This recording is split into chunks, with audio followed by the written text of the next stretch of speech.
So, the 72 Shem Angels. This is very important in classical grimoire magic. Okay? The 72 Shem Angels. Classical grimoires, and I've talked about this quite a bit in my videos about the Renaissance worldview. Okay? When you're going to work with a system, it's useful to try to understand that worldview. So part of trying to work with Renaissance magic is to try to enter into the Renaissance mindset. What we have is a peopled cosmos. We're dealing with a universe that is alive, teeming, literally teeming with life. Okay? So in the classical grimoires, whether it be the Key of Solomon, the Almadel, or the Ars Paulina, or whatever you're working with, the Heptameron, basically you're dealing with the spirits of astrology. Okay? So you have spirits of the planets, you have spirits of Mars, spirits of Jupiter, spirits of Mercury, you have spirits associated with the signs of the Zodiac. So yeah, basically when you're doing grimoire magic, the vast majority of it is dealing with spirits of astrology. It's basically astrology and a spirit realm. Okay, so and there are two main forms of grimoire practice. One is the creation of talismans. So you're making a talisman of Venus, a talisman of Mars and Mercury, or a talisman of the deacons or whatever, or the sun. Either that or you're working with spirit evocation. In other words, you're trying to have an interaction or a petition. A spirit of Aries, spirit of Mars. So like I said, a lot of classical grimoire magic is basically astrology, that there are spirits of astrology. Okay, spirits of Mars, Aries, whatever. Renaissance magic. I like this because it brings us full circle from what we were discussing on the channel previously, through all the foundational works in which we laid for people of the future to come along and want to build a model for this, because this is actually built for a game. Surprise! The game of life. Your life. And this is where I actually get to be hypocritical, because for me, it's not a game. For me, this is very real. This is my reality. And over the past 2 years or whatever it's been, I have discussed these topics with you and shown you this based on the amount of information, the quality of information as well. You can be the judge of the quality of it. And then in the short period of time in which it was presented before the censorship, which was built into the channel as well. So the thing is there are people who have been with me for that whole time, and they can attest, they can protest, they can detest, but they can share the test, which is one of the fundamental aspects of evidence, of gathering evidence on the aspects of evidence compassion shared with you here. Evidence coming from the mind, compassion coming from the gut. But no one ever asked the right questions. This is why it's a game, because nobody's asking the right questions. What about the heart? Some of you know. Some of you went through the echo experiment with me and learned about the heart. What about the body? Who went through the private experiment with me? Who understands the body? And how these relate to the elements themselves. And this is what Renaissance magic is about. This is what the game is about. Get a notebook. Start writing stuff down. Organize your life. Structure it. Instead of becoming one of the remote controlled people in the world. Start controlling yourself. Start taking back jurisdiction and sovereignty over your own actions. Bring these to you in this game. Have challenges. I'll give you some examples of challenges in which you can take on as an experiencer, an observer, and a participator. There is aspects of our reality that need attention, that are lacking in many different ways. They're not in harmony. They're actually destructive. And life is being destroyed in certain areas, right? Like the oceans, or plant life, animal life, things like this, right? Things we hear about. So challenges in which you can participate within the game would be ocean cleanup or indoor farming, which we've talked about a couple years ago on this channel, how these topics will start becoming more and more prominent and more important as time goes on. I find it very interesting how the magical systems in which we've shown here through remote viewing on the Trinity experiment, remote influencing on the Lash Factor experiment, and then remote projection on the Echo experiment, so that way you have a variety of systems and protocols in which to participate in, that all of these came together in a coalescence, in a synchronicity. And that synchronicity harmonizes with a frequency within your body. And this is what's part of Renaissance magic, that we want to take it to the next level.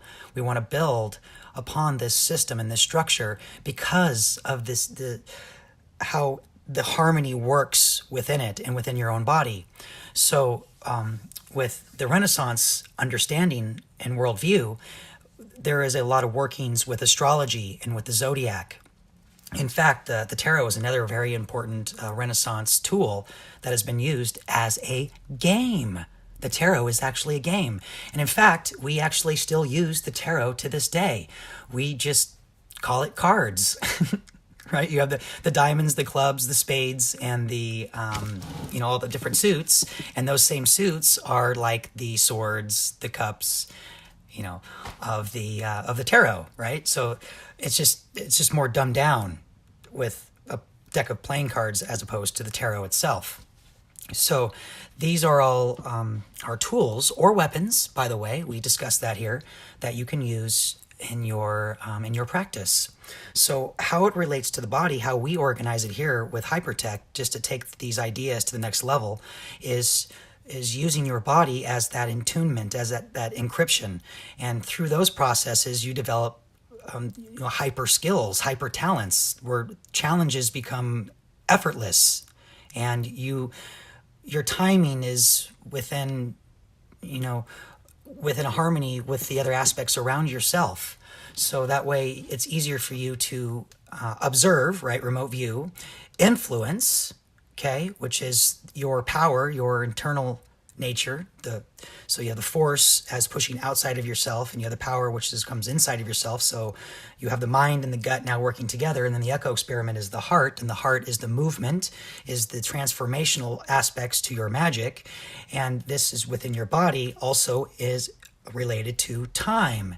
And we talked about this too with Renaissance magic. Time is related to your body too. Your mind has modes and operations too, like gears.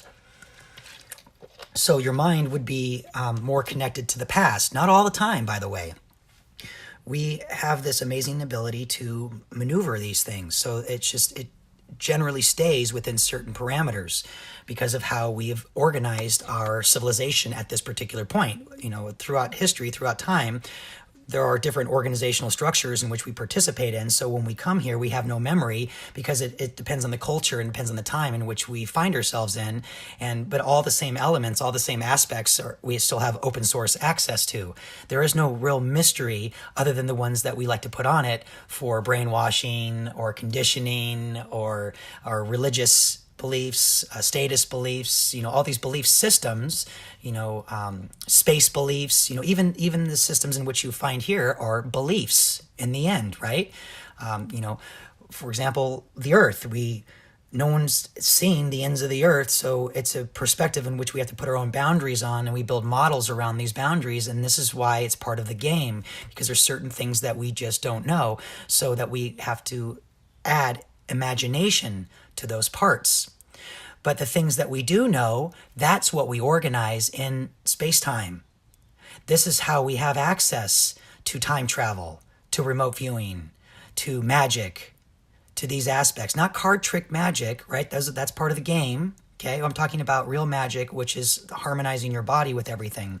So, for example, I can speak from my experience, and we're all different because we all encrypt our Renaissance differently, because we're only talking about Renaissance here, by the way. We're not talking about the Lash factor. We're not talking about the echo experiments. We're just talking about Renaissance in context to this particular practice, because I want to move this to the next level for you if you're interested, because this is why people come and find me. People come and find me because I organize their lives this way, so that way the things that they do in their life, they become with purpose and with aim, and they receive joy and they receive reward and they receive benefit because they're paying attention. They're active in what it is that they're doing, and they're taking care of all the different nuances and the different, serendipity that comes into their life. They're aware of those things, and this is and that is what they play with.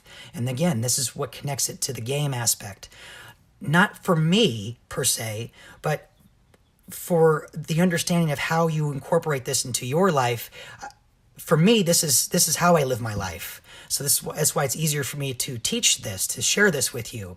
So you don't have to have it the same way I do. You can manipulate and change and maneuver any of the pieces that you want in whatever organization you find. For example, for me, when I talk about the transient natures of the planets, I have a relationship with those through the Renaissance structure. Again, all this stuff we're talking about here is through the Renaissance aspect, lens, and filter, okay? There's lots of different things we can talk about. We can talk about aliens and build a structure around that. We can talk about angels and demons, build a structure around that. These are all important parts, Enochian magic, whatever that your filters, your narrative is. This is what's important, because this is what gives all of us our novel moments too. When we run across you and we find your unique nature, and then you're participating in what it is that you do, and then we are looking for value. We are looking for worth of what you have.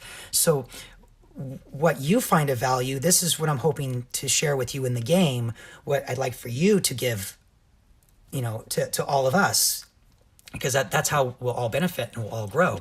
So the example, to go back to that, because I know I get sidetracked a lot, sorry about that, everybody, but to go back to examples, is that there are many different enemies that we can build.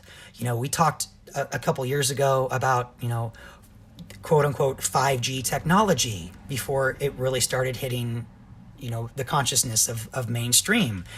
This is how remote viewing works, is you are way ahead of the trend itself, because you're already recognizing how it's infringing on other jurisdictions.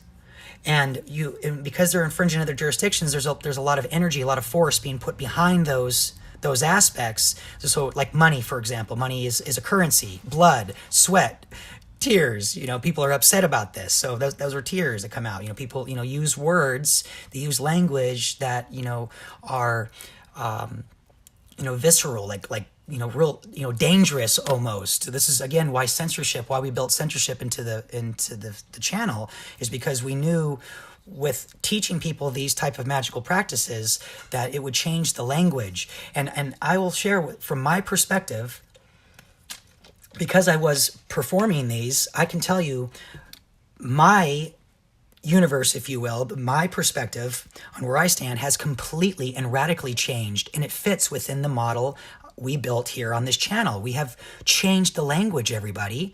And it's not, I'm not patting myself on the back. I don't want you to think that, because I also want to point out, again, to make sure everybody understands that the people who participated within this system, who actually went out and did this and experienced this and worked these experiments as we were doing it along the way, it's because of that amplification and that magnification and that permission that we were asking, because we were leaving everything open for comments, for for anybody who wanted to learn more. Everything was open, and so we've asked permission to either show us Renaissance, show us war, show us what it is that we, what is it that we need to see.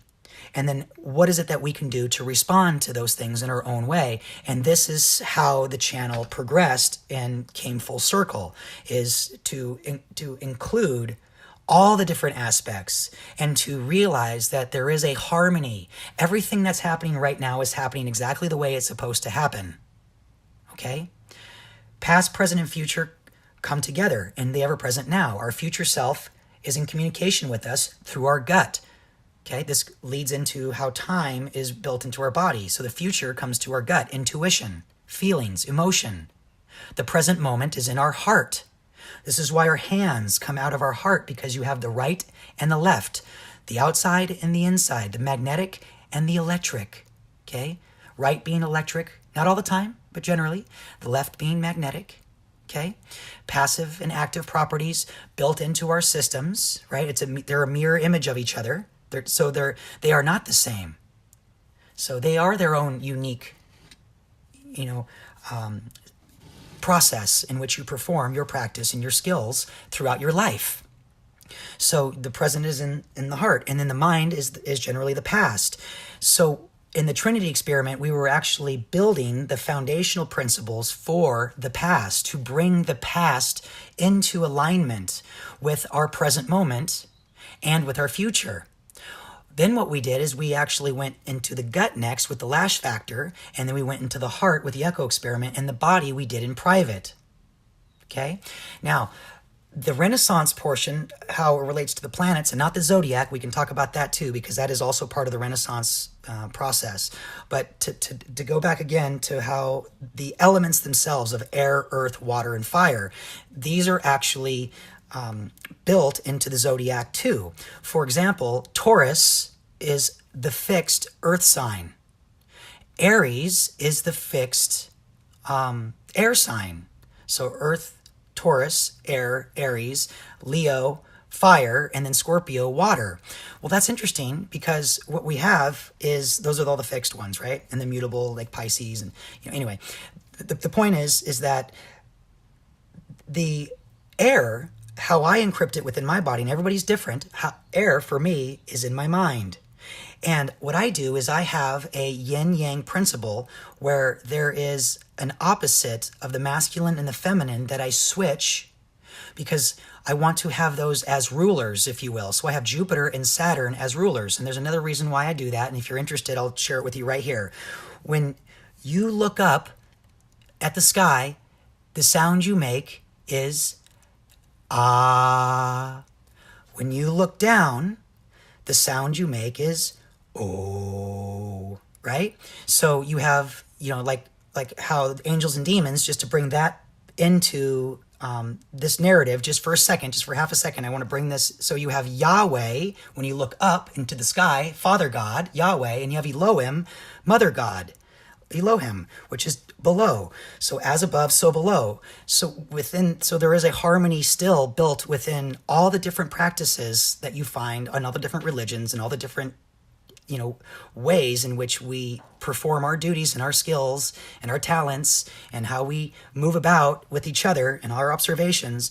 There still exists a harmony with all of those things. It connects us all together.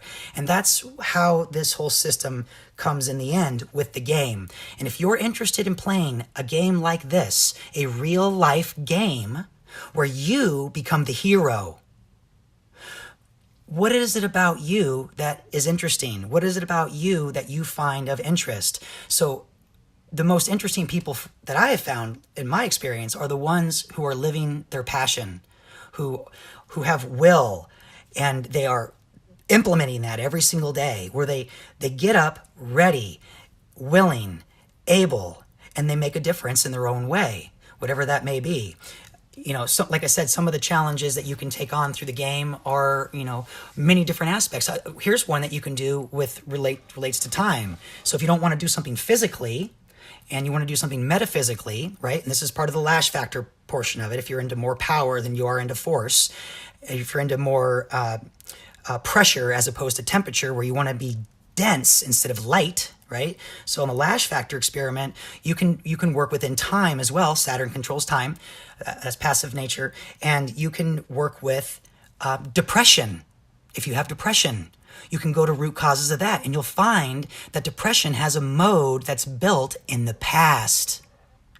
So with depression, you can work with your gut and bring that back into balance and harmony with you. This is part of how Renaissance magic works. If you are anxious, then generally you are living in the future. And then what we need to do is we need to incorporate the mind. I know it sounds opposite of what I just recently said, but anxiety comes from your future, and depression comes from your past. And so how you defeat those things is you use the opposite nature in order to come to balance, back to balance with those systems, because those systems exist for everybody. We all have these processes, on autopilot, if you will. Especially, the more advanced we become technologically, the more civilized, so to speak, we become, the more balls in the air we juggle. And it becomes more difficult to, perform our daily activities because you have many different harvesting systems, around you, to the point where you can't even go anywhere or do anything unless, somebody wants to collect something from you. So if you like this idea, let me know. Tell me what you think. We can organize this system as a game for people to where they're incorporating these ideas within their own body systems, and then they can have memory recall, and they can have skills and talents built with these relationship sciences, with these connective aspects to our reality, because it's a way to task and perform with aim and purpose. So that way you find fulfillment in all the things that you do, whatever that may be. We teach the warrior and we teach the shaman, the destructive arts and the constructive arts. Okay. So I think I'll stop after this last part on the Zodiac, because I think it's relevant. But even the Zodiac is built within your own body. If you just take your right hand and you stick it at the top of your head, that is Aries. And as you move down through your body, straight down through the middle of your body, you'll go down to, Taurus, right? And then as you continue down through the body, Leo the lion, right? And Scorpio, and, the private parts. And, at the bottom of the feet will be Pisces. And then the shins would be Aquarius. Now, why the shins being Aquarius is interesting as well, and how that ties into the planets. Not to be confusing, but I just wanted to add this last little bit in there, is Aquarius is also Saturn. So it's a way for the alignment of those two, of the zodiac system of Aquarius and the planetary system of Saturn. They come into alignment. So, and the ruling aspect is air. So it's going to be a very, in the last age that we just had, it was the mutable water, which was Pisces, the age of Pisces. So now we're in a different age, so to speak. So this is a whole new science built for this type of age. This is why I make reference to this information is actually built for people of the future. What I find so enjoyable on my end is that there have been a few of you out there, not many, which is interesting, but there have been a few of you out there some of you who understand this and got this early, even with all the other aspects that are going on with injectables and stuff like that, in the air, in the bodies, in the ground, all the destructive sciences and collecting, harvesting that are going on now. So hopefully this system that you're learning here, this game that you can build within your own for rewards, merits, things like that, if you're interested, I can show you how to structure your own life to bring these things into harmony for yourself and to improve whatever aspects you find of interest, and to be a local player, but also you are able to influence the aggregate. And I can share with you that from my perspective, this is what happened to me. There are people, since I've gone public, there are people who are subscribed to this channel who are, I would consider, big influencers in lots of different fields of industry. And I'm very grateful to all of you, because you don't talk or you don't say anything, but I see that you have incorporated some of these ideas as well out there, and the language has changed because of your efforts too. So even though you don't say anything, you don't talk, I do know some of you, and I do know the fields of industry and how influential you are in those fields, and I appreciate your integrity and your authenticity, because that is what the nature of this game is designed to do. The nature of this game is designed for you to know thyself. Thank you, everybody, for listening. I really do appreciate you taking the time. I took a long road on this one, but I'm grateful to each and every one of you for, these years and this time that you allowed me to spend with you and to show how these systems could benefit your life. All right. Cheers.